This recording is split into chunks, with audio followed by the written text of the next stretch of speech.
జగన్ ఫోటోతో ఉన్న భూ హక్కు పత్రాలను వెనక్కి తీసుకోనుంది ప్రభుత్వం. వాటి స్థానంలో రాజముద్రతో ఉన్న కొత్త పాస్ పుస్తకాలను పంపిణీ చేయాలని నిర్ణయించింది. రీసర్వే పూర్తయిన 4618 గ్రామాల్లో 20,19,000 పాస్ పుస్తకాలను గత ప్రభుత్వం జారీ చేసింది.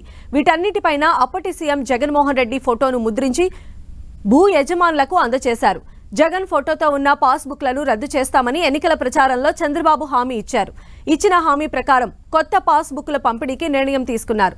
తాజాగా కొత్త పాస్ పుస్తకాలు జారీ చేయాలని ప్రభుత్వం నిర్ణయించింది.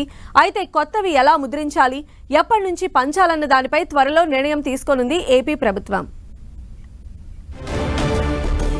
రాజముద్రతో ఉన్న కొత్త పాస్ పుస్తకాలు పంపిణీ చేయాలనే డెసిషన్ తీసుకుంది ఏపీ సర్కార్. మరి దీనికి సంబంధించిన మార్గదర్శకాలు ఎప్పుడు రిలీజ్ అవుతాయి అనేటువంటి అప్డేట్స్ అందించడానికి మా ప్రతినిధి విజయ్ చంద్రన్ మనకు అందుబాటులో ఉన్నారు. విజయ్ చంద్రన్, ఆంధ్రప్రదేశ్ లో పట్టాదారు పాస్ పుస్తకాల మీద జగన్ బొమ్మ ఉన్నటువంటి ఆ ఫోటోలతో ఉన్నటువంటి ఏవైతే గనక ఉన్నాయో వాటిని వెనక్కి తీసుకోవాలని చెప్పేసి చంద్రబాబు నాయుడు ప్రభుత్వం నిర్ణయం తీసుకోవడం జరిగింది.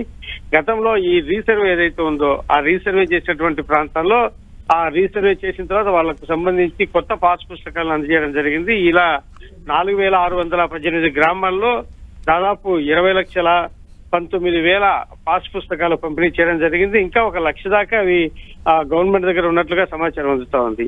ఈ నేపథ్యంలో దీనికి సంబంధించినటువంటి ఆ పాస్ పుస్తకాలు ఏవైతే ఉన్నాయో వాటిని వెనక్కి తీసుకోవాలని చెప్పేసి చంద్రబాబు నాయుడు ప్రభుత్వం నిర్ణయం తీసుకోవడం జరిగింది. దీనికి సంబంధించి ఆయా అధికారులతో మంత్రి అనగానే మాట్లాడడం జరిగింది. వాటి మీద రివ్యూ కూడా చేయడం జరిగింది.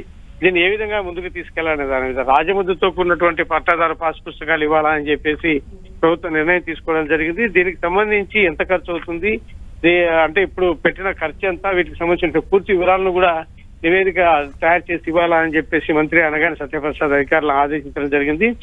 రాజముద్రతో ఉన్నటువంటి ఒక డిజైన్ చేసిన తర్వాత దాన్ని చంద్రబాబు నాయుడుకు చూపించి ఆయన ఓకే అన్న తర్వాత దాన్ని ప్రింటింగ్ ఇవ్వాలా అని చెప్పేసి నిర్ణయం తీసుకోవడం జరిగింది. గతంలో ఎన్నికల్లో పెద్ద ఎత్తున దీని మీద తెలుగుదేశం పార్టీ తెలిమి మిగిలిన ప్రతిపక్ష పార్టీలు పెద్ద ఎత్తున ఆరోపణలు చేయడం జరిగింది. మన భూముల మీద మనకు సంబంధించినటువంటి ఆస్తి హక్కు పత్రాల మీద జగన్మోహన్ రెడ్డి ముద్ర ఫోటో ఉన్నటువంటి పాస్ పుస్తకాలు ఎలా ఇస్తారు, ఆయన ఫోటో ఎందుకు ఉంటుంది అని చెప్పేసి కూడా ఆరోపణలు చేయడం జరిగింది. ఇదంతా కూడాను ఒక రాచరిక వ్యవస్థలాగా నడిపించుతున్నారు అని చెప్పేసి చంద్రబాబు నాయుడు ఆయన మిత్రపక్షాలన్నీ కూడాను ఆరోపణ చేసినటువంటి నేపథ్యం. ఈ నేపథ్యంలో ప్రభుత్వం మారిన తర్వాత ఈ డెసిషన్ తీసుకోవడం జరిగింది.